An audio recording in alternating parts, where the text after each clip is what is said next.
Welcome back to the In Chamber. I'm your host, Tom Schumann.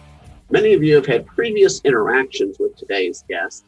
He's been a colleague of mine here at the Indiana Chamber for nearly the last 7 years. And a big part of his role is engaging in conversations, learning about you and your organizations, and making connections. And he does a lot of that work by listening. So we thought it'd be a perfect opportunity today to let him do a little bit of the talking so you can learn more about his interesting background, how he approaches his role with the chamber team, and more. Brock Hesler, Vice President, Membership and Foundation Relations. Welcome to the In Chamber. Thanks, Tom. It's great to be here. All right, Brock. While we officially met, as I said, nearly 7 years ago, when you came to the chamber, we have to share the quick story of how we had to have at least had crossed each other's paths back in 2002. The chamber and BizVoice magazine, we've covered the business of sports a number of times over the years and the interaction between those two. And that was the case as we were doing a story when the world came to Indiana for the World Basketball Championships in 2002. So Brock, what was your role in that effort? And I guess the follow-up will be, were you responsible in any way for that disappointing sixth place finish for the U.S. team? Well, first of all, let me address the second part of that question, and that was no, I was not responsible for the disappointing sixth place finish for the U.S. team. It's one of those situations where you have to work with the hand you're dealt. And unfortunately, USA Basketball did not give us the best roster for that event, unfortunately. And so a lot of challenges came from that, which I think led to the sixth place finish. But it was understandable. I worked in media relations as part of that team. We were in charge of the 600 plus national and international media and everything that came with it, from promoting the event and promoting all the ancillary events that come with putting on an event like this that's really worldwide. And we did lots of events around different communities in the state. And so we were in charge of promoting all of those. And again, just working with the national and international media to make sure that their needs were met, to field their inquiries, write press releases, do media interviews, and get those set up. And so it was quite the undertaking, especially since we were just a little over a year past the tragic events of 9/11. And so that led to many other challenges and brought safety and security very top of mind for us, again, as we were trying to host this worldwide event.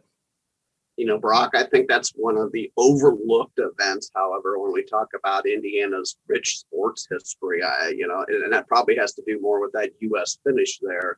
But what you just talked about, kind of bringing, and as I mentioned in the introduction, bringing that world to Indiana, anytime you can do that has strong business implications and just strong community relations impacts. Yeah, absolutely. And I truly believe that Indiana is the amateur sports capital of the world. And I just commend Indiana Sports Corporation, who I worked for during that event, and all the efforts that they put forth to really, again, bring the world to Indiana and to the United States. And I think, as we move forward, even as you see the NCAA tournament's going to be totally held in the state of Indiana and in the city of Indianapolis and surrounding communities. And I think that really was set up by some of these events that we've held in the past, including the World Basketball Championship back in 2002. Yeah, Brock, we're not going to go through your full work history here, but a couple of your other roles were directing United Way activities in Boone County and later leading the way for the Witham Health Services Foundation, again in your hometown of Lebanon. Talk about some of the things you learned from those roles and then some of the takeaways that you had. When I was with United Way and working with all the agencies that work with United Way, just the needs that are out there, the human needs, whether it's food, shelter, mental health services, whatever it might be, it really became apparent to me just the many needs that need to be served to Hoosiers and globally, really, when it comes right down to it, because United Way does so much more than just serve Indiana, it serves the world globally. And so it became very apparent just the needs that need to be met. And it was really an honor just to be a part of that and try to help raise funds to support the agencies and United Way of Central Indiana and all the great work they're doing and continue to do today. And then I shifted gears and went into healthcare. And what that really taught me, Tom, is that the healthcare environment is very complex. And I have such a great appreciation for what we've been through over the last 10 months with just the service that healthcare workers have provided. And I have a great level of respect for that. And during the pandemic, I've talked to many of my friends that still work in the healthcare community and just have seen the exhaustion that they have really have come to see because of the pandemic. But again, it's such a complex environment and there's so many nuances that go into it. And so when I worked with the foundation, we raised money to supply the hospital with the quality technology that was ever changing. You talk about an industry where technology changes daily almost, is really healthcare, because the needs to serve humanity greatly increase, and to be able to make people healthy, to keep people healthy, and again, just to continue to provide the best patient care that you can. So both of those experiences were, one in a million opportunities, and something that I truly look back on and say, wow, that was something I was really able to make a difference and was really enjoyable for me. Brock, in the healthcare world, there you're doing that work, and your colleagues as part of a smaller healthcare system, not one with tremendous resources. So I think that even increases the challenges a little bit. Well, it absolutely does, because you work in a small community. I think, at the time, Witham Hospital had right at about 80 beds, which is really small compared to a lot of the other healthcare facilities. And it has remained an independent hospital and continues to do great work in the Boone County community. And it did provide its own challenges, but it also gave us a lot of really good opportunities as well, because the community in Boone County really has come around with them and what it has accomplished and the services that it's able to provide. And it's really become a staple here in our community. So, Brock, I've got a before and an after questions for you about the Indiana Chamber. So the before is what enticed you about potentially joining the chamber when our membership director position was open? What did you know at the time that said made you want to be a part of the Indiana Chamber? In my previous roles, I'd always been aware of the Indiana Chamber, but not necessarily the mission and just the breadth and depth of what it does. But anytime I look at an opportunity, whether it be a volunteer or a career opportunity, I want to make sure that I can make a difference. And that when I come home at night, I can look in the mirror and say I was able to make a difference for somebody or some other organization that day. And so I was just ready for a little bit of a change. Healthcare is exhausting, as I said, and I can't imagine what they're going through now. Again, some of my colleagues that I worked with in the past and healthcare workers across the world. And I just was exhausted at the time and was ready for something new. And so being aware of the Indiana Chamber and saying, how can I make a difference as a longtime Hoosier? I grew up, was born here in Indiana and here in Boone County in Lebanon. And I just wanted the opportunity to make a difference and to make Indiana a better place, which is what the chamber does. And so that's what really attracted me to it. And as I've been here now almost 7 years, it's become really apparent just how important the work of the Indiana Chamber is. Well, Brock, in my nearly 23 years of the chamber, I've told a lot of newcomers to the organization that it's complex in a good way because of the number of entities and products and services and different things the chamber offers. So here's your after question. As you came on board, what surprised you about the chamber and its work?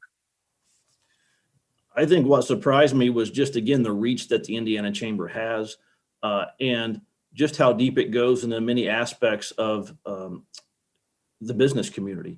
I mean, you look at the policy work. I mean, we have so many experts who have years and years of experience working in public policy and really are working to make the Indiana Chamber the tip of the spear on public policy and to lead Indiana forward and to make Indiana better each and every day for the businesses that exist here and for businesses that want to come here.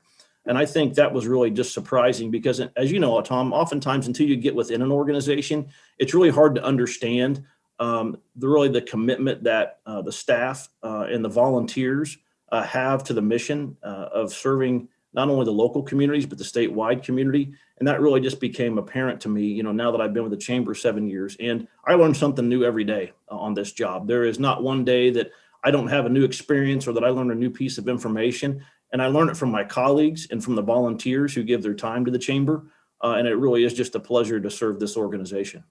Well, you mentioned the volunteers. Certainly, we can't give enough credit to them for the outstanding support. And I'll tell you that was one of the things, probably my situation too, just a little bit of a surprise how deeply dedicated and devoted those volunteers are to helping assist the chamber. So you said experiences and learning something every day. I started this off talking about conversations and listening. You're having these conversations each and every day. Talk about that opportunity. What does it mean? What's it like to learn about these businesses that you do? It truly is an honor and a privilege. to get the opportunity to do what I do day in and day out, because I think sometimes we forget that every business was a startup at some point. And so whether it's a small business, whether it's one of the larger businesses in the state, they all have a history and they all had a place where they started. And so just being able to listen and to converse about what matters to business, to let their voice be heard, and just to listen to what their needs are, and then being able to react with ways that we can assist and maybe ways they didn't know, it's just an honor and a privilege to get to learn about all the great business leaders that we have in this state, and how many businesses have been started and continue to thrive, here in the state of Indiana. Again, it's just something that I'm really honored to do, and it's something not many people get the chance to do. So I don't take it for granted, because it really is something that I enjoy doing. I enjoy listening, and I enjoy being able to say, hey, here's ways that we can help as well, based upon the needs and interests that you've communicated to me. So it really is a lot of fun, and it's something I truly enjoy. So Brock, give everybody listening in today kind of a meeting 101 tip here. We all know that listening is crucial, but you're going in with so much information to convey. We already said how complex the chamber is, and all of our entities and all the information we have to share. How do you balance that? You sharing information with that all important aspect of listening to the people who are across the table from you. I always say that the greatest attribute of the Indiana Chamber is all the things that we do, and the greatest detriment of the Indiana Chamber is all the things we do. And what I mean by that is, it gets a little tricky sometimes, doesn't it? It does, because there's so many things that the Indiana Chamber does through services that it provides, through the policy work that it does. If you just start talking at people, they glaze over, right? They get that deer in headlights look, and they become uninterested in what you have to say. So where listening comes in is that you're able to target the 2 or 3 key things that the chamber can do for them by listening and by understanding their interest and their needs. So it's just something that you have to really be keen on and really concentrate on. But again, I enjoy listening, right? I enjoy hearing the stories and letting people talk about their business, because business leaders truly do like to talk about their business. And if you can listen and you can adapt, and then you can target the 2 or 3 ways that you can best assist them. Well, like you said, businesses were a startup at some point. No matter where they are in their journey, they should be extremely proud of where they're at, and they want to share that. So you're right on target, obviously, and the crucial part of that listening. Now, I asked you earlier what you were surprised about with the chamber, but again, as you're having these conversations and you talk to business leaders who may not be too familiar with the organization, what jumps out to them? What makes them say, I didn't know the Indiana Chamber did that? I think it really goes back to the core of what we do, and that's provide public policy advocacy work. There's a lot of business leaders out there that don't understand the importance of being involved in the legislative process, and how a bad law can turn their business on its head overnight, right? And how a good law can really benefit their business. And I think when we start talking about all the different issues and start checking the box on all the issues the Indiana Chamber has been the tip of the spear on, whether it's tax relief, or whether it's employment law, or energy, you name it, they really become to understand, wow, just how much work the Indiana Chamber really does on behalf of Indiana business. And they start to see the benefits of partnering with us, because that's truly what it is, the partnership. I call it a 2-way street, right? We're going to give everything that we can to make sure you get more out of your membership than what you put into it financially. But we also have to hear from you and understand your needs and your interests so that we can react to that. So again, they're really just amazed at all the work that we've done over the years, right? And almost our nearly 100-year history now, Tom. All the things that we have done that really have affected business's bottom line.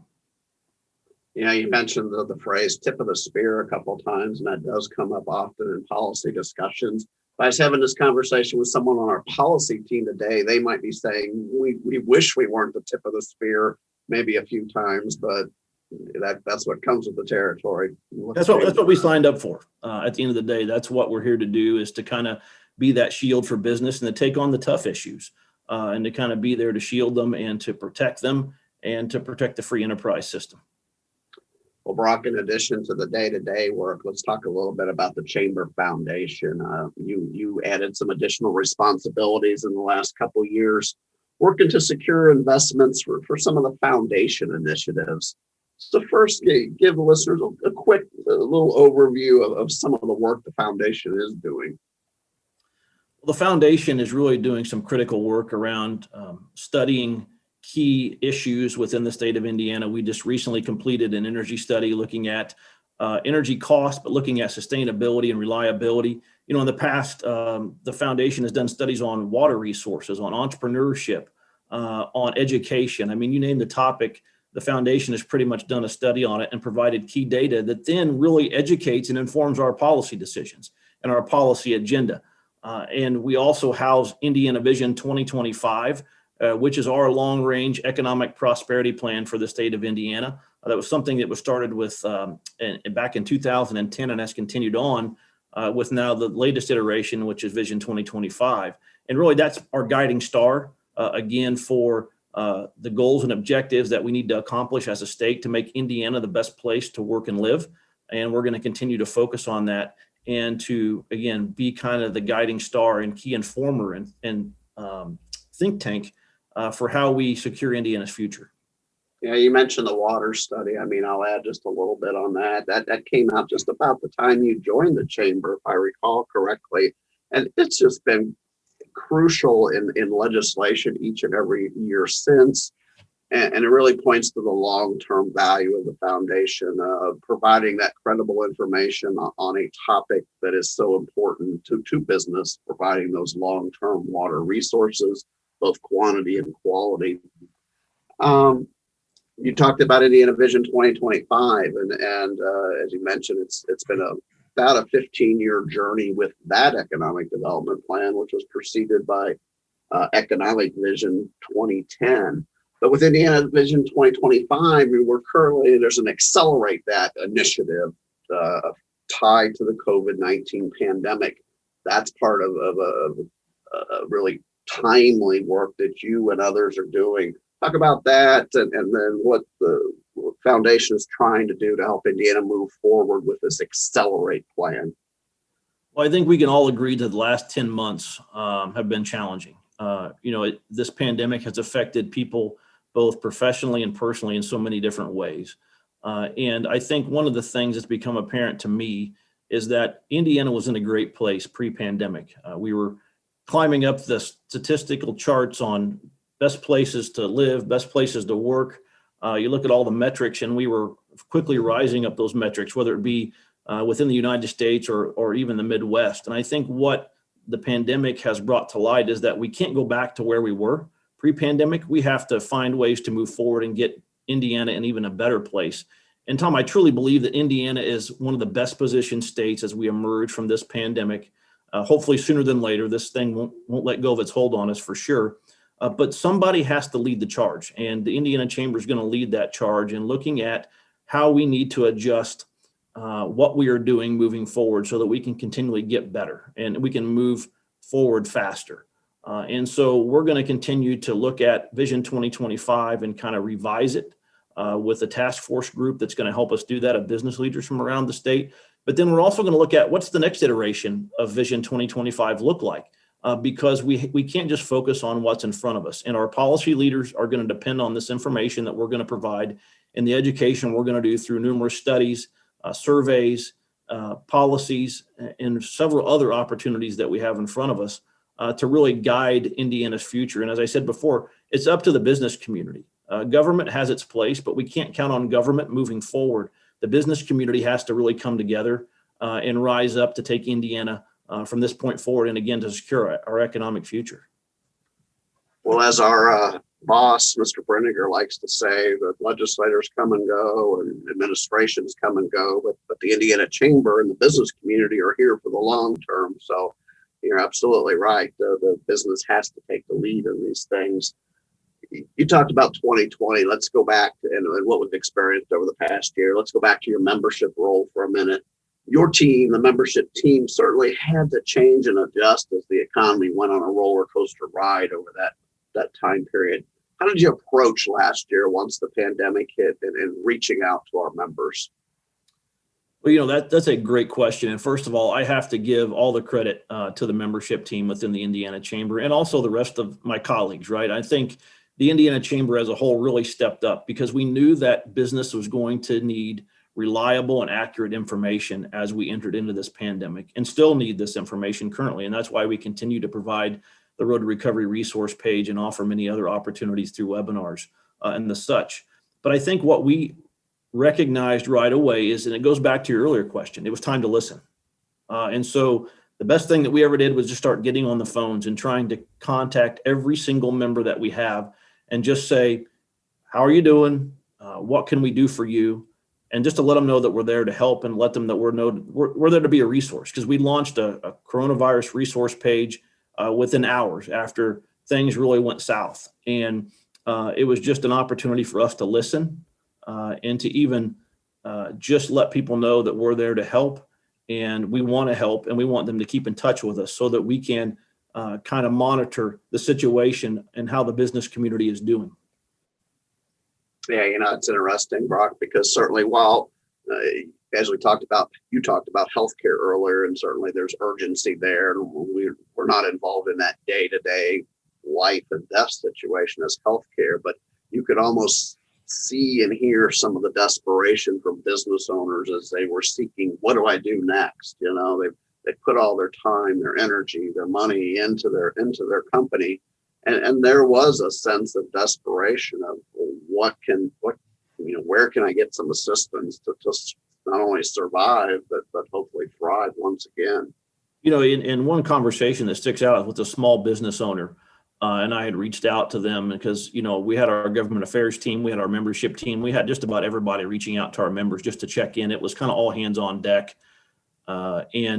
I remember just listening for almost 2 hours to this individual talk, and he was crying and talking about how he had put all his life savings into this business and how he was trying just to work just to hang on, right? And trying to figure out what was next and how he keeps making the payroll and just how he continues to move his business forward. And then you have conversation with other businesses that have done very well, right? Because they've been able to pivot because their businesses just allows for that and to really step up and succeed because of the assistance that they're providing, right, in the time of need. And so you really had the range of emotions, right, from folks that have never been doing better to the others that were just hanging on by a thread, right, and just trying to figure out how they were going to get to the next day. Brock, what are you and the team hearing now in early 2021? As you said, the pandemic still has a bit of a hold on us, but are you hearing optimism? Are you hearing people a little more encouraged that things are going to get back to whatever that new normal is going to look like? Yeah, I think so. I think, the one thing I've learned, Tom, in the last 7 years is just the resiliency of the Indiana business community. I mean, businesses are not going to give up. And if they're going to go down, they're going to go down, with a fight. And I think, what we have heard is just that businesses are optimistic. They know that 2021 is going to be a challenge because we're going to continue to find ourselves within this pandemic. We're going to be wearing masks for some time, even though the vaccine is now available.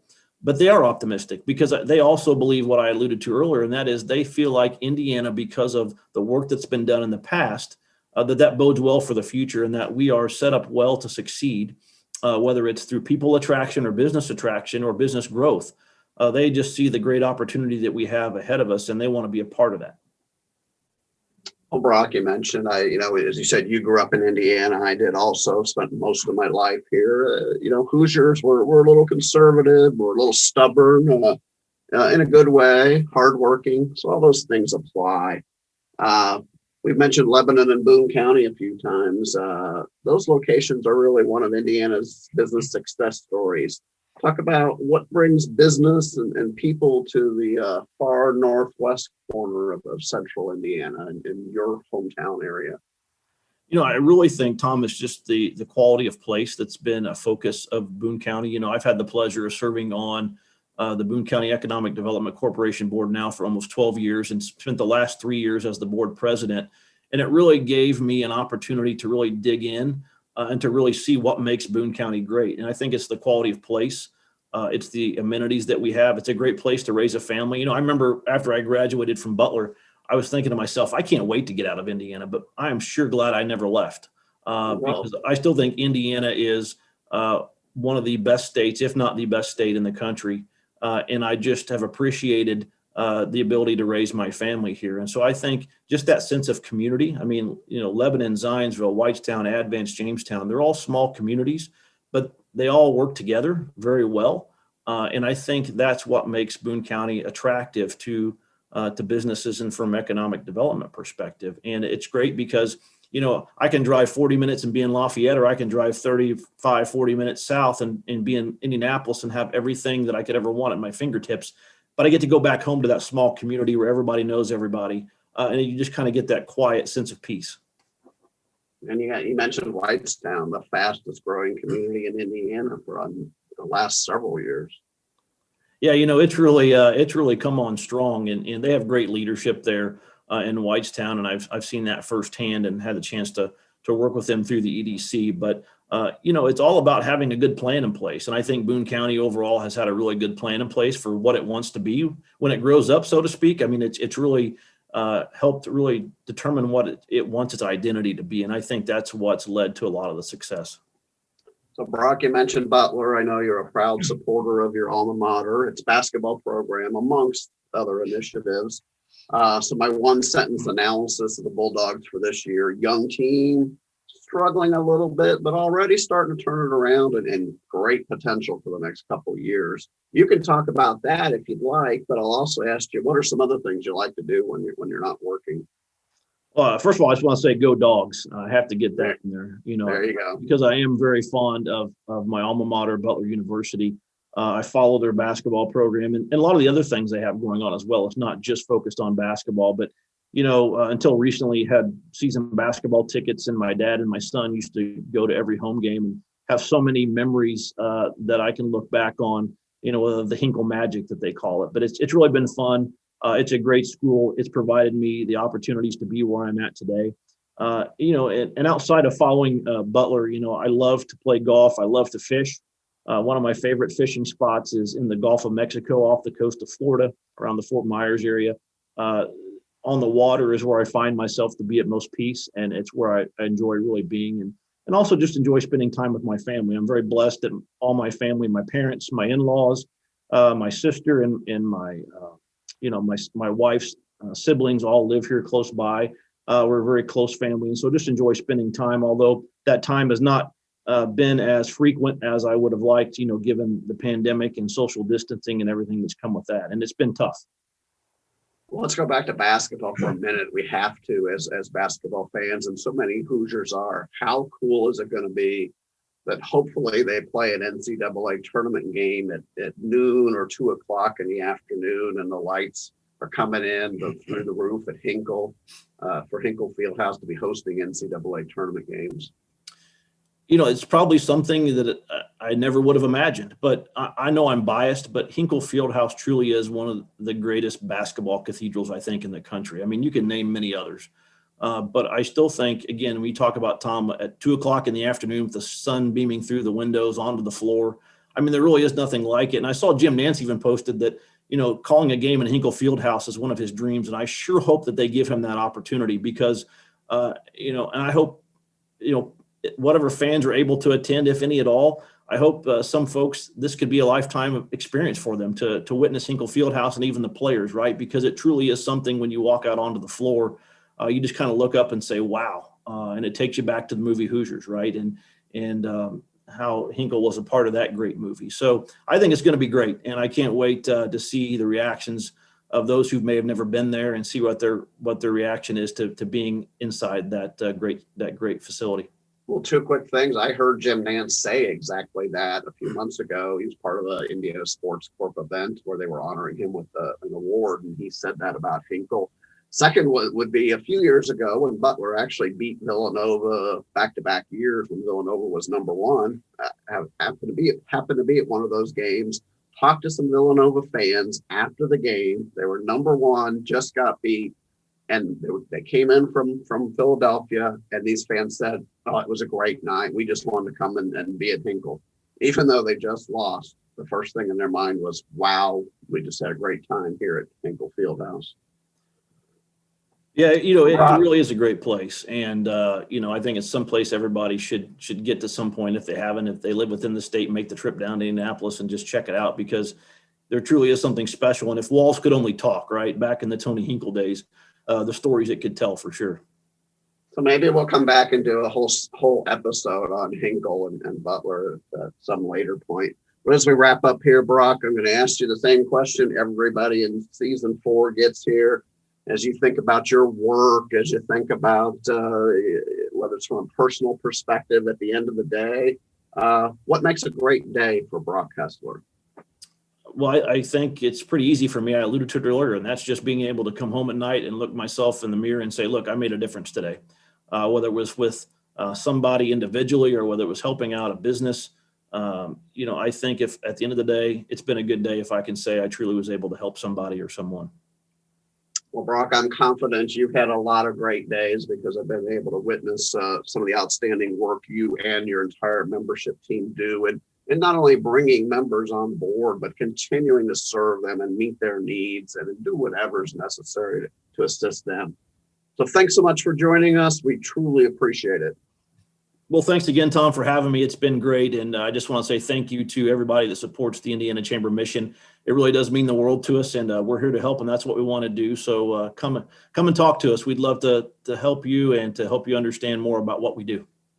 Great. Thank you, Brock. As mentioned again, we just wanted to provide you, the listeners, an opportunity to learn a little bit more about Brock Hesler and the work he does. And again, he is a true professional. Before we go, a couple wrap-up items, upcoming chamber events you want to be aware of. The Indiana Safety and Health Conference and Expo, March 1st through 3rd. All virtual event this year, normally one of the largest events of its kind in the Midwest. We hope to see that continue on a virtual basis. An outstanding lineup. You can go to IN Safety Conf, it's IN Safety CONF.com for all the details on that. And our Chamber Day event, March 16th, Myra Selby, the first African American and the first woman on the Indiana State Supreme Court, will be the keynote speaker for that virtual event. And you can go to indianachamber.com to learn much more.